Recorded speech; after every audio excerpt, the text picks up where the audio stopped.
আপনাকে কি করে ভালো না বাসি ইয়া রাসূলুল্লাহ।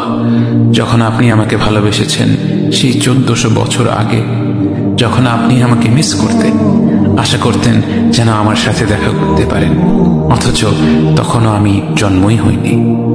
সেদিন সাহাবীরা আপনার চোখে পানি দেখে বলল, ইয়া রাসূলুল্লাহ, আপনি কাঁদছেন কেন? আপনি বললেন, আমার ভাইদের খুব দেখতে ইচ্ছা করছে। সাহাবীরা বললেন, আমরা কি আপনার ভাই নই ইয়া রাসূলুল্লাহ? আপনি বললেন, না, তোমরা আমার সাহাবী।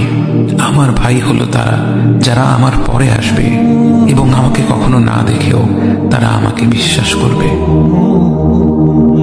মৃত্যু শয্যায় শুয়ে আপনার অন্তরে এই চিন্তা ছিল যে আমাদের পরিণতি কি হবে। উম্মতি উম্মতি বলতে বলতে আপনি আপনার রবের নিকট ফিরে গিয়েছেন।